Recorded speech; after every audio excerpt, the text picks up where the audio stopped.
Buenos días, David. Hola, buenos días.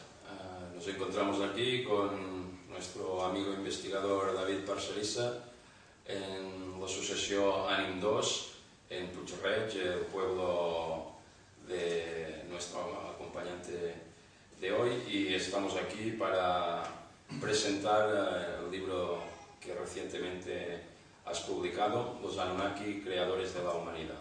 Todo lo que relatas en tu libro aconteció en Sumeria. ¿Dónde surgió Sumeria y por qué resulta tan especial para ti? Bien, Sumeria, para empezar, se considera a nivel histórico como la cuna del mundo. Es la primera gran civilización de la que luego surgirían el resto de culturas del mundo. Entonces, claro, eso ya para mí, desde hace muchos años, me resultaba muy sugerente el hecho de investigar los inicios de la humanidad, los orígenes. Entonces, bueno, Sumeria se ubica donde hoy estaría el sur de Irak, y básicamente la arqueología oficial le concede una antigüedad de entre unos 6.000 o 8.000 años. Sin embargo, ya sabemos, todos los que estudiamos un poquito todos estos temas, no solo investigadores como Zecharia Sitchin, a través del cual yo me baso para hacer esta obra, sino muchos otros, siempre investigadores independientes se dan cuenta de que la arqueología oficial hace unas dataciones irrisorias. Siempre estas civilizaciones antiguas son muchísimo más antiguas de lo que se dice en los medios oficiales, ¿no? Entonces yo creo que es algo mucho más antiguo que 6.000 u 8.000 años, ¿no? Entonces, a mí también lo que más me ha llevado a estudiar, a profundizar sobre esta cultura, la primera gran cultura, repito, es que cuando cierta civilización alcanza un cierto nivel de conocimiento, existe un registro de etapas de esa evolución. Vamos viendo progresivamente cómo han ido evolucionando.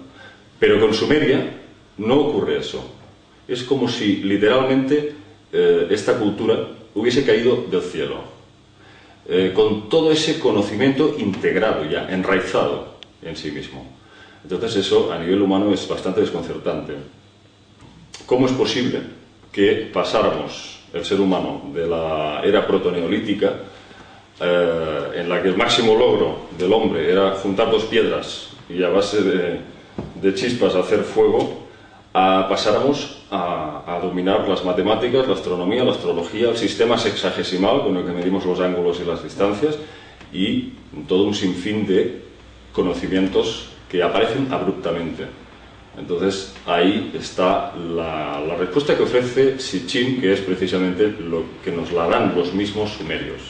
Los propios sumerios nos dicen que ellos recibieron como legado este conocimiento de los dioses Anunnaki, que por cierto figuran 23 deidades Anunnaki en su cultura. Y según tu visión, ¿quiénes eran estos dioses Anunnaki? ¿Eran humanos o eran distintos a nosotros? Esa pregunta pues me la hace mucha gente. Recibo decenas de cartas diariamente preguntándome, porque bueno, con esta saga de vídeos de los Anunnaki, la gente se le generan muchísimas preguntas, muchísimos interrogantes, y yo el primero, lo admito. Pero el tema del aspecto físico de estos seres es una de las preguntas más habituales, ¿no? Entonces, bueno, hay mucha gente que creo que comete el mismo error que cometió Sitchin, de los pocos errores que cometió Sitchin, para mí un verdadero genio, no solo a la hora de interpretar las tablillas, sino la forma de enlazar todos estos hechos y hacer que tengan un sentido y una coherencia, ¿no? Para mí, Sitchin fue uno de los mejores investigadores en este tema de la astroarqueología. Sin embargo, creo que de sus pocos errores se le podría retraer pues, el haberse identificado románticamente con los Anunnaki, haberlos idealizado en exceso. Y eso conduce a humanizar. Yo creo que hay mucha gente que comete este mismo error. Humanizar a los Anunnaki, entonces tenemos, digamos, ciertos indicios que nos conducen a pensar que de humanos nada de nada. Para empezar, nada más partiendo de la base de que todas las grandes culturas del mundo hablan de lo mismo, de dioses serpientes venidos de las estrellas, entidades de aspecto reptiliano, antropomórficas naturalmente, pero con rasgos reptilianos, mucho más altos que nosotros y con mucha más fuerza física. Entidades, sobre todo, que estarían muy regidas por el hemisferio izquierdo del cerebro, que rige toda la lógica, el cálculo, la matemática, y sin embargo muy pobres en el desarrollo del hemisferio derecho, que rige las intuiciones, las emociones, los sentimientos. Pero evidentemente yo concibo a los Anunnaki como seres reptilianos, pero con un aspecto muy parecido al nuestro. Es decir, no serían unos seres ahí monstruosos, deformes. No, yo creo que tendrían unos rasgos bastante parecidos a los nuestros. Pero, insisto, en todos los textos, en todos los escritos sumerios, se nos dice que los Anunnaki les habían prohibido a los artistas de la antigua Sumeria que lo reflejaran en su aspecto real. Eso para mí ya es una cosa muy sospechosa. ¿Qué es lo que intentaban esconder? Claro, cuando hay algo ahí que se intenta camuflar, pues uno tiene derecho a sospechar. Más aún, en Babilonia los Anunnaki eran conocidos con el término Sir, S-I-R, que significa dragón o gran serpiente. Claro, teniendo en cuenta todo el resto de culturas que hablan de lo mismo, del mismo tipo de entidades reptilianas, yo no lo aseguro al 100%, pero me inclino más hacia esta naturaleza. David, se habla de los dioses Anunnaki. ¿En realidad eran dioses o lo que entendemos nosotros como dioses? En absoluto. Todos los textos conducen a considerar que se trataba de entidades con una gran tecnología, un gran desarrollo, como he dicho, de las facultades del hemisferio izquierdo, que rige la lógica más aplastante. Y entonces, dotados de este enorme potencial psíquico y con su tecnología, les resultó relativamente fácil hacerse pasar por dioses y, desde luego, pues la arqueología oficial siempre ha concebido a estos seres simplemente como surgidos de la fértil imaginación de nuestros ancestros. Les ha dado una connotación mitológica. Para ellos todos son leyendas. Sin embargo, cuando empiezas a estudiar en profundidad qué es lo que quieren decirnos estas leyendas, ves que hay una coherencia que habla de tecnología, que habla de naves, que habla de objetos que desprenden luz y que incluso tienen una serie de armas con las que pueden influir en los ciudadanos, en los seres humanos.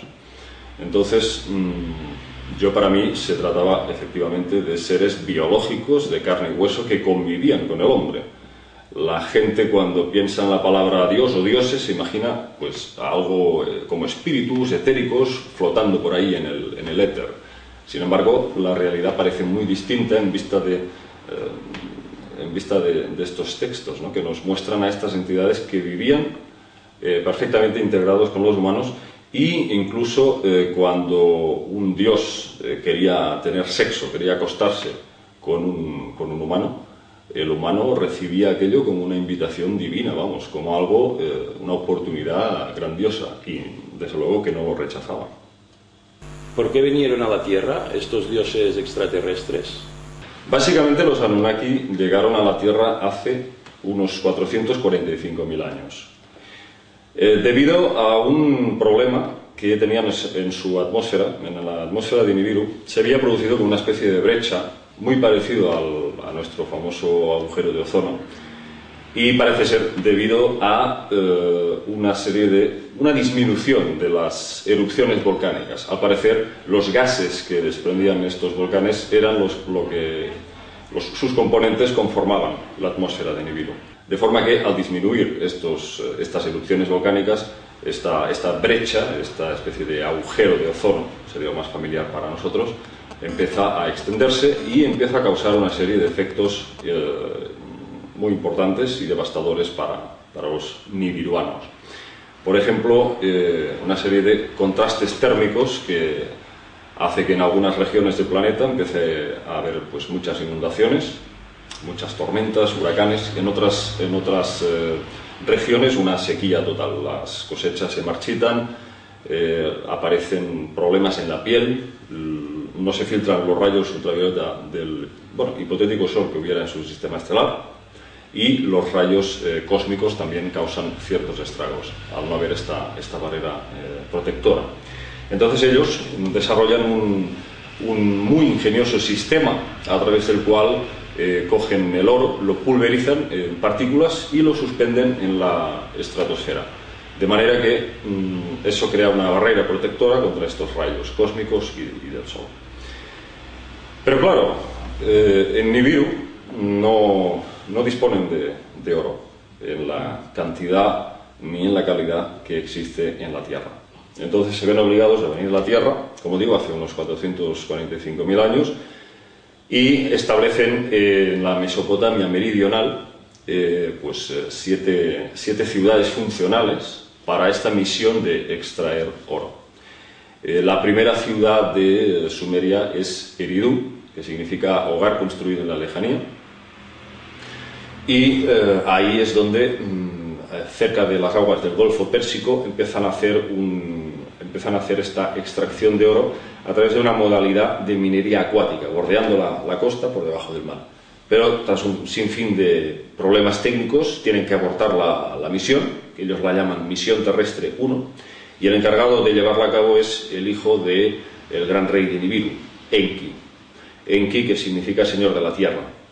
Es una entidad benévola, especializado en ingeniería marítima, y un gran científico y genetista, siempre preocupado por, digamos, mejorar la calidad de vida de su entorno.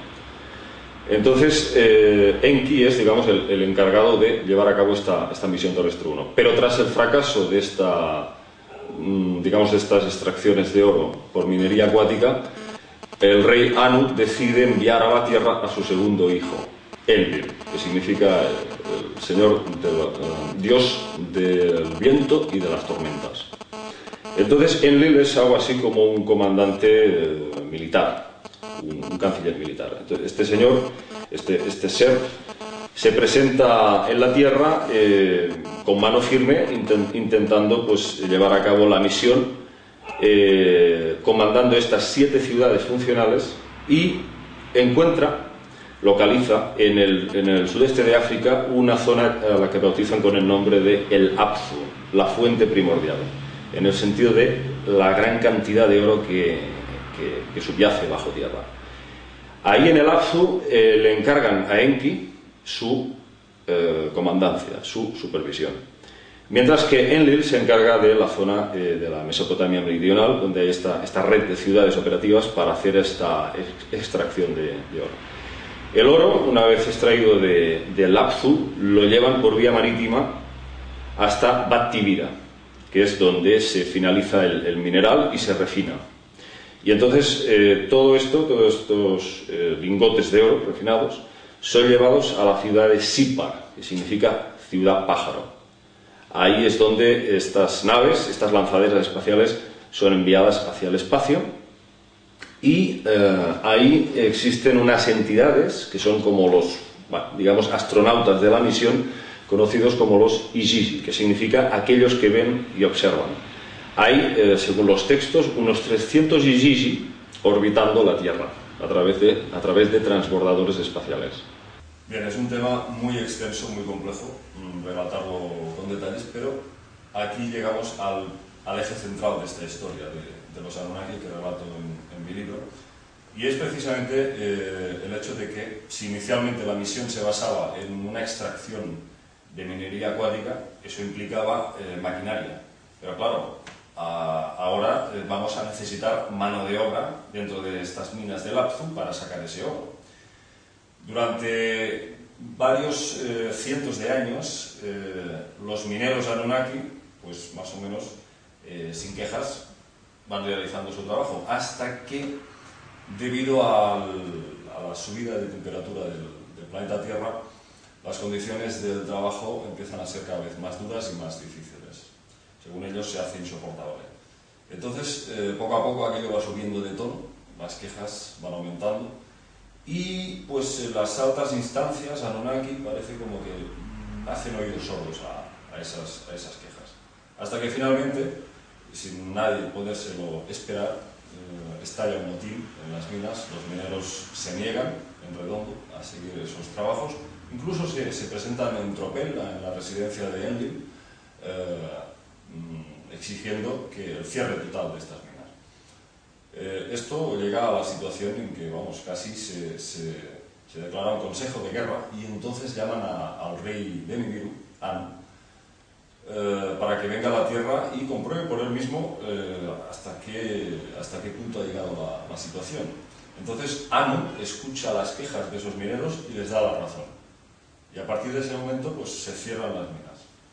Tiene lugar una asamblea extraordinaria y ahí se reúnen todos los altos mandatarios para decidir una solución al problema. Entonces, claro, ellos siguen necesitando el oro y además es una cuestión de supervivencia. Urge una solución cuanto antes.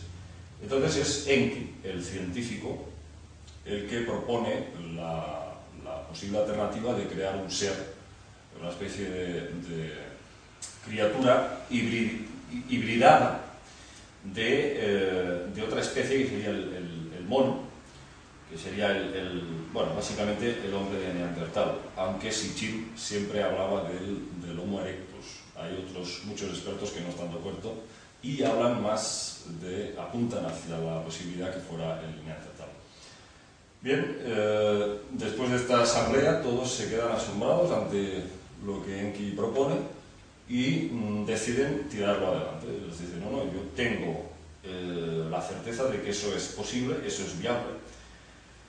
Algunos científicos se le echan encima y le dicen, no, es imposible crear una criatura nueva partiendo desde cero. Y él les dice, a ver, no me habéis escuchado, yo no estoy hablando de hacer algo partiendo de cero, yo estoy hablando de hibridar, estoy hablando de un cruce genético entre nuestra especie y la del mono. El resultado será un ser suficientemente inteligente para ser utilizado como un esclavo y ser un sirviente nuestro para extraer oro. Básicamente, inicialmente a ellos les interesaba el ser humano como esclavo en las minas. Luego las cosas se tuercen. Bien, lo que hacen en este proceso de creación del hombre, digamos, el proceso se dividiría en dos fases. La fase 1 es claramente in vitro. Enki coge una hembra neandertal, le extrae un óvulo y lo fertiliza con esperma Anunnaki. Y lo vuelven a reimplantar en la mujer mono. Pero ¿qué ocurre? Surgen criaturas deformes, con pelo, recubiertos de pelo en el cuerpo, solo gruñen, no dan destellos de inteligencia ni de raciocinio en absoluto. Y ahí se va generando un proceso en el que van insistiendo, van haciendo pruebas, van haciendo experimentos, hasta que finalmente Enki se da cuenta de que quizás tengan que probar una cosa nueva, que no habían intentado antes, que es extraer el óvulo a la mujer neandertal, fertilizarlo con su esperma, pero reimplantarlo en el útero de una hembra Anunnaki, una hembra de su propia especie. Y ahí es cuando la propia hermanastra de Enki, una oficial médico en jefe de la misión llamada Ninhursag, se presta voluntaria para el experimento y se deja fertilizar con este óvulo. Y ahí nace el primer ejemplar, no del Homo sapiens, que es lo que mucha gente se piensa cuando oye hablar de Sitchin, sino del Homo neanderthalensis. Sería una versión más mejorada de la anterior y a partir de ese momento pues empiezan ya a crearle sus consortes femeninas a estos machos que van haciendo. Generalmente se hablan los textos de 14 inseminaciones en las que nacen 7 machos y 7 hembras. Empiezan a ser utilizados como esclavos hasta que llega un momento que van pasando varios miles de años y, bien, supongo que el público se preguntará cómo es posible que vayan pasando tantos miles de años y los Anunnaki sigan ahí.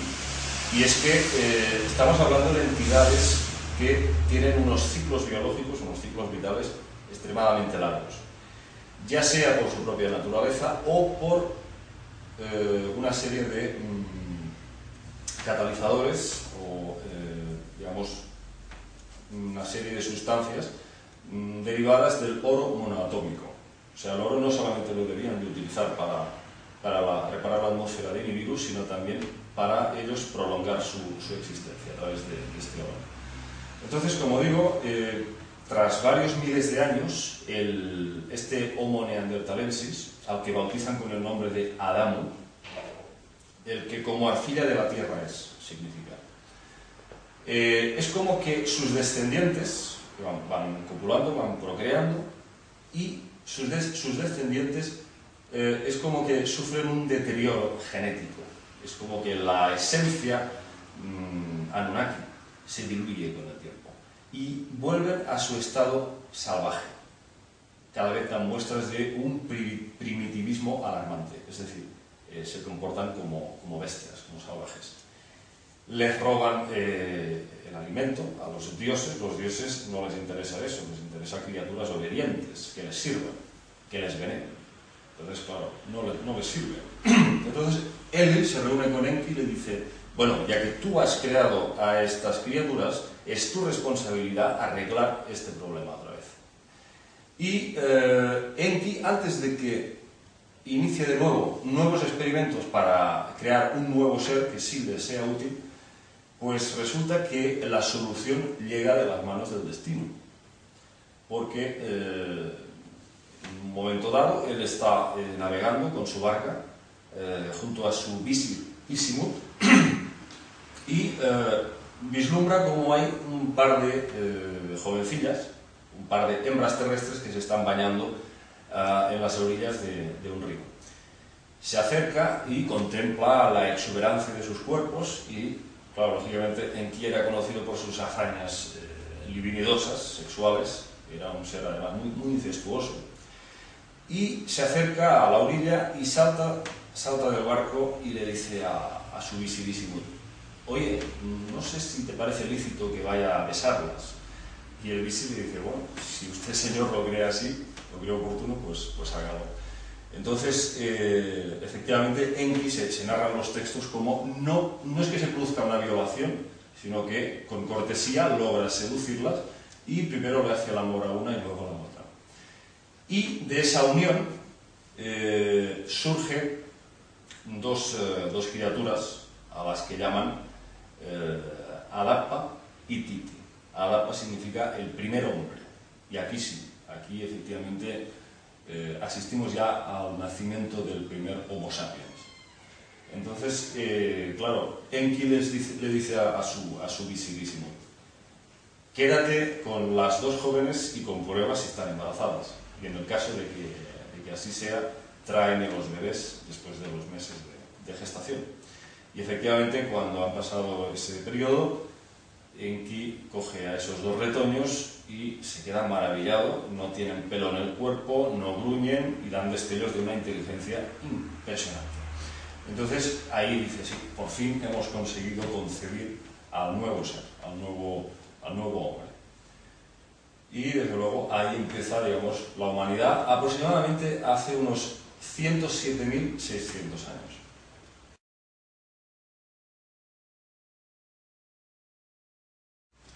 Y para los Anunnaki, ¿qué consecuencias tuvo la creación del hombre?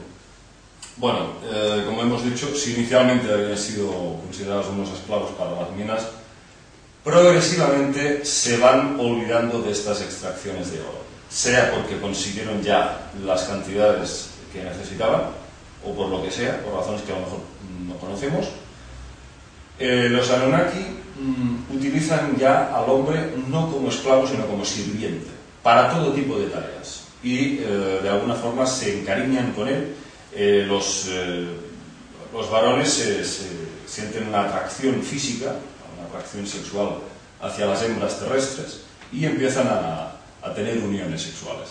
De ahí sale en la Biblia, por ejemplo, los hijos de estas uniones, que son los Nefilim, los gigantes, que luego más adelante los tienen que exterminar. Se produce un exterminio masivo de estas entidades porque llegan a dominar ciudades enteras con un tamaño descomunal y una fuerza muy brutal.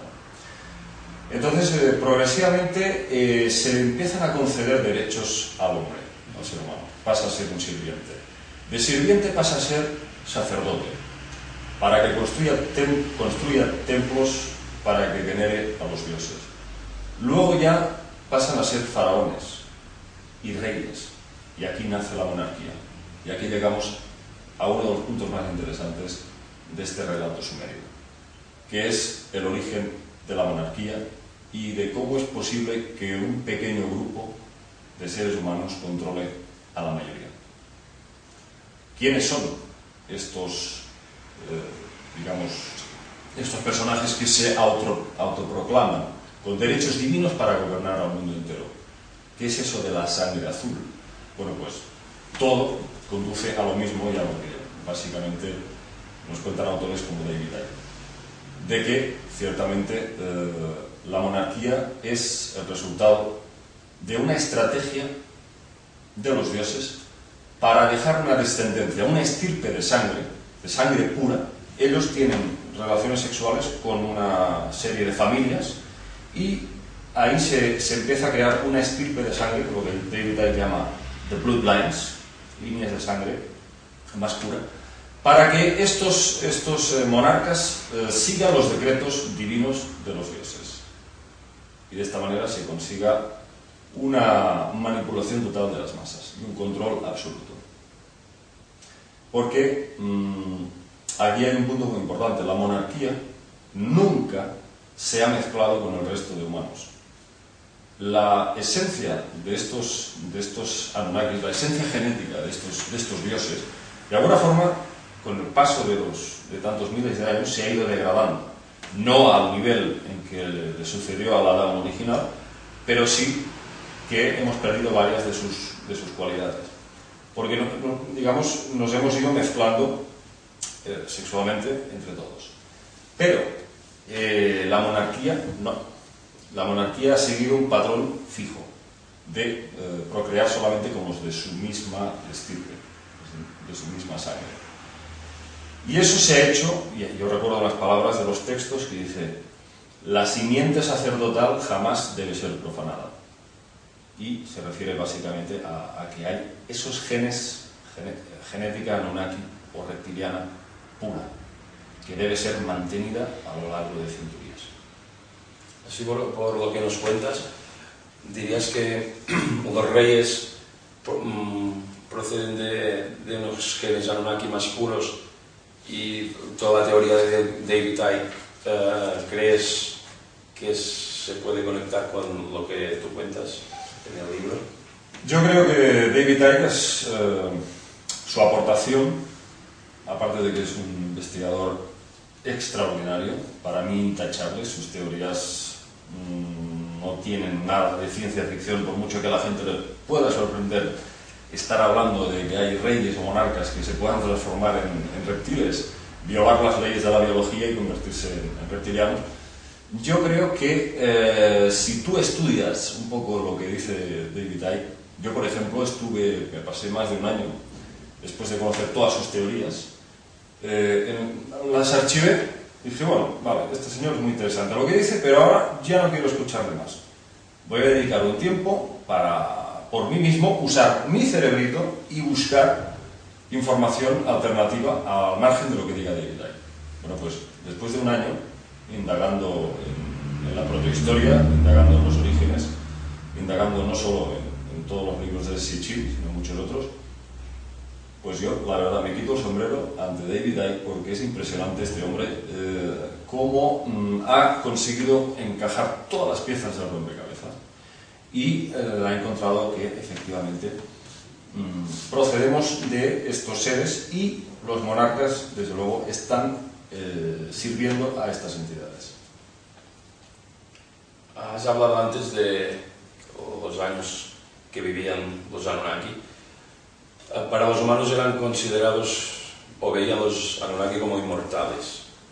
¿Era así en realidad? ¿Vivían muchos años? ¿Era porque su especie ya vivía muchos años, su ciclo es diferente, porque tomaban algo que les concedía esta capacidad? Sí, es un poco lo que hemos comentado antes, ¿no? El órgano anatómico se supone que tiene unas propiedades que afecta a las moléculas, regenera las células, y si uno tiene ciertas enfermedades, las puede llegar sanar, a regenerar. Lo que ocurre es que hay autores como el norteamericano Dan Winter, que habla de que estos Anunnaki, cada vez que ingerían el oro, había unos efectos secundarios en este proceso.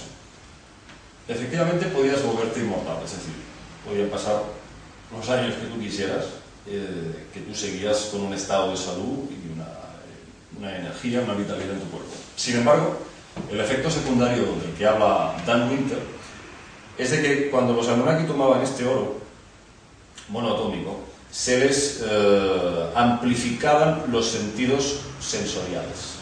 La percepción extrasensorial se amplificaba, pero una barbaridad.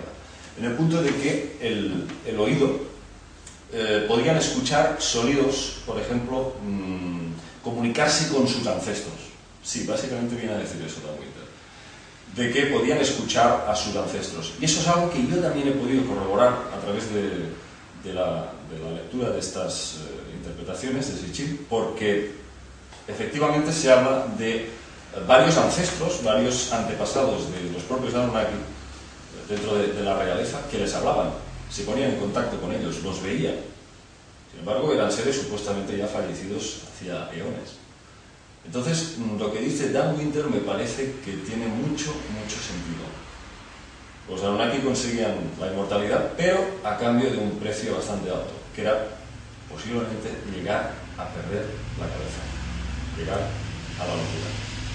Por esta amplificación sensorial, podían escuchar voces, podían llegar a enloquecer, a no ser que tuviesen suficiente capacidad para integrar todo aquel conocimiento en su cabeza. Gilgamesh fue el primer hombre que desafió a los Anunnaki en la búsqueda de la inmortalidad, pero fue un intento fallido, ¿no? Sí, fallido y yo diría que trágico. Sin embargo, es un personaje mitológico que se convirtió en un héroe para toda la eternidad. Gilgamesh era rey de Uruk y se dice de él que tenía 2 tercios divino era 2 tercios divino y 1 tercio humano. Claro, él observaba a los dioses como eran inmortales y claro, decía, bueno, yo tengo estos 2 tercios divinos que me puede conceder el derecho de vivir bastantes más años que un humano normal. Sin embargo, también tengo 1 tercio humano. A ver si resulta que ese tercio humano me va de alguna forma a fastidiar. Entonces, claro, en esa dinámica se encontraba este rey, este señor. Intentaba encontrar la fórmula divina de los grandes dioses, descubrir el gran secreto que custodiaban los grandes dioses para prolongar su existencia al mismo nivel que ellos. ¿Por qué? Porque se consideraba con el mismo derecho, con el mismo privilegio divino que los dioses, por tener esos 2 tercios divinos. Entonces, ahí se embarca en una aventura impresionante, es uno de los relatos más bellos que he escuchado, más antiguos también. Ahí se habla de una criatura de forma simiesca, como una especie de gran orangután, llamado Enkidu, que significa criatura de Enki. O sea, sería una especie de otro de los muchos experimentos que realizó Enki, mezclándonos con los monos.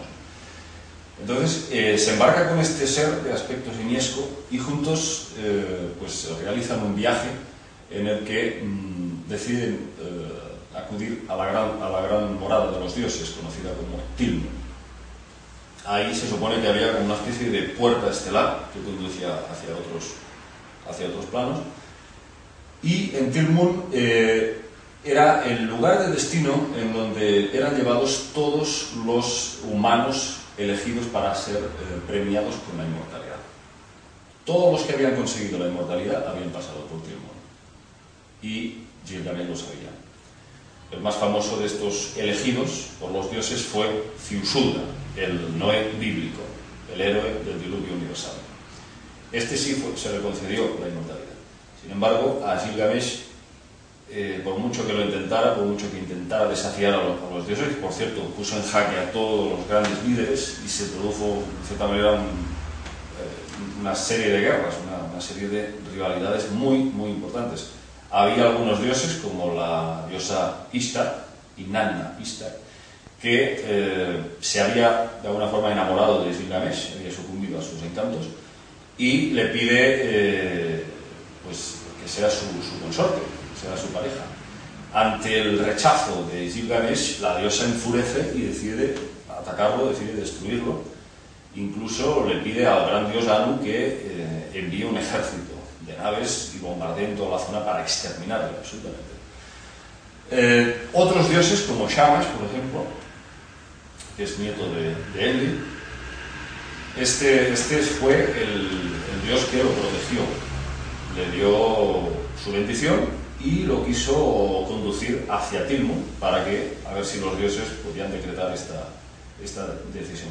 Pero, desde luego, no lo consiguió, y cuando llega el Gilgamesh a las puertas de Tilmun, que por cierto, la puerta de entrada de Tilmun viene representada con una especie de serpientes entrelazadas y también de forma alada. Cuando consigue llegar ahí, dos guardias, y esto aparece incluso en dibujos, en varios relieves, aparecen dos guardias con una especie de dispositivos, una especie de focos, a los que llaman focos pavorosos, es decir, eran una especie de armas que lanzaban un rayo desintegrador. Y cuando ven llegar a Gilgamesh, el rey de Uruk, le lanzan una serie de rayos, y creo recordar que no solo no le hace nada, sino que uno de los guardias dice: es el que viene de la carne de los dioses, o algo así, no recordaré exactamente, pero viene a decir que desde luego no podía afectarle ese rayo, porque su naturaleza era semidivina. Esos rayos solo afectaban a los que eran exclusivamente humanos. Tras cruzar esa puerta se encuentra con Ziusudra, el héroe del diluvio universal. Y Ziusudra dice: yo tengo las manos atadas, no puedo hacer nada por ti, ni puedo pedirles a los dioses que te den la inmortalidad. Es imposible, precisamente quizás por tener ese tercio humano. Entonces, Ziusudra se apiada de él y le dice: bueno, ya que no puedo concederte la inmortalidad, le dice, hay una planta que nace bajo el mar y que es como una enredadera de zarzas. Si consigues hacerte con ella, recuperarás la juventud. Y entonces Gilgamesh se dirige hacia la zona marítima donde indica Ziusudra, se pone dos piedras en los pies y se sumerge. Y ahí consigue encontrar esta fabulosa planta. Pero, desgraciadamente, y aquí llega la tragedia del relato, cuando está a punto de llevársela, se está dando un baño, viene una serpiente, huele el perfume de la planta y se la lleva. Y así es como termina el relato de Gilgamesh, y que, al parecer, hay diversos registros que se han encontrado que confirman de que después de esta aventura Gilgamesh decidió suicidarse, decidió quitarse la vida como parte de un ritual junto con toda la corte real. Muchos creen que los Anunnaki van a regresar. ¿Dónde se fueron? ¿Y crees que va a ser así? Bien, este es un tema también. Intentar responder a eso es casi un milagro. Los Anunnaki en teoría se fueron, pero hay muchas teorías al respecto. Es decir, hay muchos investigadores que consideran que pudieron crear una serie de metrópolis bajo tierra o incluso habitar con ciertas bases Marte o la Luna. Todo eso son teorías que pueden ser perfectamente viables teniendo en cuenta la tecnología y el nivel que alcanzaron estos seres. Sin embargo, cuando estudiamos, por ejemplo, la cábala judía y otro tipo de logias y ciencias herméticas, se vislumbra que cierto grupo de humanos, cierto grupo de personas, fueron depositarias de un conocimiento oculto por parte de estos dioses muy, muy interesante, que nos revelaría básicamente, sobre todo en relación a la cábala, que tenían el secreto para acceder a otros planos vibracionales. que conocían las claves para penetrar en portales estelares. Y la cábala tiene mucho que ver con eso. Más que conjuros, son como llaves maestras para acceder a también despertar a entidades, algunas de ellas monstruosas. Se habla de 72 ángeles y no sé cuántos tipos de demonios. Es decir, se está hablando de entidades que proceden de otros planos de la realidad. Es un tema muy complejo y que parece ser, incluso el tema de los templarios, guarda una estrecha relación con estos secretos de la cábala judía. Quizás los templarios conocían los grandes tesoros y secretos del rey Salomón. Todo esto tiene relación con los Anunnaki. Yo personalmente creo que sí, que tiene mucho que ver, y que los Anunnaki lograron acceder a otros mundos, a otros planos. Y aquí entroncaríamos con la teoría de David Icke y muchos otros, de que los Anunnaki o bien perecieron físicamente y sus almas de alguna forma están por ahí vagando en el éter y pasaron a otros planos, o bien estamos hablando de que estas entidades físicamente consiguieron traspasar los parámetros físicos de esta realidad de tercera dimensión y pasar a otros planos superiores o inferiores.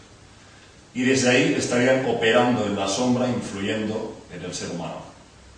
Y ahí está la clave para comprender el por qué el mundo está controlado por un poder oculto en la sombra. ¿Crees que los Anunnaki están detrás de los Illuminati o de las logias masónicas? Estoy casi convencido de que así es. De que estas mismas entidades, desde luego, están operando desde otras frecuencias y los humanos están siendo utilizados como testaferros colocados estratégicamente en posiciones de poder para seguir influyendo en el pueblo y manipulándolo a su incumbencia. Es muy probable de que, debido a que los Anunnaki había dos facciones, los Enkiitas y los Enlilitas, los que seguían a Enlil lo que buscaban era la perpetua esclavitud del ser humano, simplemente utilizarlo como si fuera un papel para limpiar y utilizarlo para sus planes. Los Enkiitas, los del lado del gran señor de la tierra, científico, genetista, un ser espiritual evolucionado, lo que buscaban era precisamente todo lo contrario: liberar al ser humano y concederle cada vez más derechos, hacerle libre pensador, que fuera capaz de coger las riendas de su destino y ser amo y gobernante de su vida. Entonces, aquí encontramos con dioses demoníacos, como Baal, por ejemplo, que sería la personificación de Enlil. Lo que pasa que, claro, se cambian los nombres en función de las diferentes culturas que van instaurando, que van creando. Enlil también era conocido como el propio Yahvé o Jehová, que aparece en la Biblia y que realmente, pues, si leemos todo lo que hizo, es realmente escabroso, porque se habla de asesinatos en un solo día de más de 100.000 personas, y esto tirando bajo. Sacrificios de animales de, pues, quizás más de 500.000 corderos en un solo día, en su honor. O sea, estamos hablando de un ser realmente sanguinario. Y sin embargo se han fundamentado un montón de religiones a su alrededor. Entonces yo sí creo que hay estas entidades que están completamente divididas en dos frentes. Los del lado de Enki, que por ejemplo pues, serían los que habrían fundado las antiguas escuelas de sabiduría que tanto proliferaron en Egipto y se basaban en enseñanzas para evolucionar. También está el dios Quetzalcóatl, que aún hoy pues, estas culturas de Mesoamérica lo están esperando, porque prometió regresar. Este dios abolió los sacrificios humanos, era un ser benévolo, espiritual. Es decir, constantemente nos encontramos con estos dos polos, el bien y el mal. Unos seres son ritualistas, se rigen por la numerología y cometen una serie de rituales sangrientos, parece que se nutren del dolor, es como si el ser humano, a través de del terror generara una serie de ondas que se expanden y ellos son capaces de recibirlas, o simplemente bebiéndose la sangre del sacrificado consiguen alimentarse. Parece muy complejo, pero realmente no lo es tanto cuando entiendes de que son entidades que vibran en unas frecuencias muy bajas, de mucha densidad. Probablemente estén situados en la cuarta dimensión inferior. Y claro, lógicamente con el dolor y el sufrimiento y la agonía del ser humano obtienen un gran placer. Es su alimento, su sustrato vital. Aquí, ante este tipo de teorías, pues resulta ridículo la gente que dice, bueno, si quisieran invadirnos, si quisieran destruirnos los extraterrestres, pues ya habrían venido y ya nos habrían hecho añicos. Y yo ante eso digo, ¿y qué pasa si lo que quieren no es destruirnos, sino alimentarse de nosotros, porque somos su sustrato vital? Entonces eso no tendría ninguna razón de ser. Este tipo de comentarios no tienen realmente ningún fundamento, no tienen ninguna lógica. El ser humano está siendo manipulado desde hace miles de años por estas entidades y desconocemos el propósito último de todo esto. Pero desde luego yo sí estoy convencido de que estas entidades se aprovechan de nuestra energía y de nuestro dolor. Nada más hay que ver la historia humana. Está escrita en sangre. Constantemente guerras, constantemente discordias entre pueblos. Constantemente se han implantado diferentes nacionalismos, países, lenguajes para dividirnos, para tenernos peleándonos unos con otros constantemente. Nunca ha habido un momento en la historia en que todas las naciones, todos los pueblos de la Tierra se hayan podido dar la mano. Es un bamboleo constante de sangre en el río, constante. Yo creo que hay alguien muy interesado en que esto siga así y el dolor no cese. Para mí está clarísimo que el ser humano no puede ser tan imbécil como para seguir cometiendo estos actos atroces sin parar.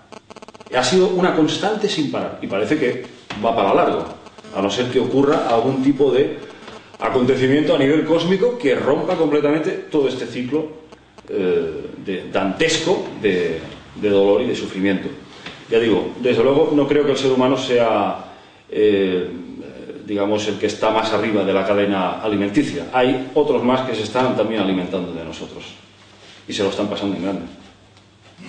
Para terminar, David, después de esta invitación que haces a la unidad de todos los habitantes del planeta y dejando un poquito al lado lo que es directamente del libro, lo que extraigo yo como un nuevo conocimiento que aporta es que rompe con todo lo que se conoce hasta ahora o la interpretación que se ha hecho de la historia de la evolución del ser humano, incluso las religiones, todo lo que se ha contado hasta ahora, todo lo que la información que tiene la gente del ser humano. Es un libro totalmente rompedor, además creo que está basado científicamente. Quien lea este libro o quien conozca el significado de este libro es una apertura mental y otra teoría que abre otra dimensión en cuanto al concepto de nosotros mismos. Sí, está claro que es un libro que rompe con casi todos los conceptos que hasta ahora se han ido manteniendo, pero es que aparte de todos los hallazgos arqueológicos encontrados de la existencia de estas entidades, de estos dioses, de que si quitas a los dioses te encontrarás con muchas grandes preguntas, muchos interrogantes que no pueden ser explicados. Por ejemplo, pues la gran tecnología que debieron de emplear estas civilizaciones como Egipto para levantar esas moles, hablamos de toneladas, sin grúas, sin ningún tipo de soporte logístico. ¿Cómo es posible que pudieran encajar esas piedras que parecen cortadas con láser y que, bueno, si en Egipto no pasa una hoja de afeitar entre las ranuras de las piedras, pues te vas a Teotihuacán, por ejemplo, y ahí pues encontrarás que ni un cabello pasa por esas ranuras. ¿Cómo es posible que existan estas tecnologías? Bueno, pues todo esto simplemente es nada, es decir, es lo que te va conduciendo a este conocimiento del que hablan las tablillas de arcilla, que se supone tienen entre 6.000 y 8.000 años de antigüedad y ya te explica todo este proceso. de dónde venimos, de cómo se formó la Tierra, todo esto te da respuesta incluso en la epopeya de la creación, que es conocido como el documento religioso más importante de Babilonia, que se llama el Enuma Elish. Enuma Elish significa cuando en las alturas. Así es como empieza este relato, con este párrafo. Es un documento religioso compuesto por 7 tablillas escritas en forma de poema, y ahí te explica cómo la Tierra, hace 3.900 millones de años, fue el resto de un astro mayor, 2 veces el tamaño de nuestro planeta actual, y llamado como Tiamat, lo llamaban Tiamat, significa madre de vida, o dama de la vida. Al parecer, y esto no lo hemos contado durante la entrevista, los Anunnaki proceden de un planeta llamado Nibiru, que hace un paso dentro de nuestro sistema solar cada 3.600 años.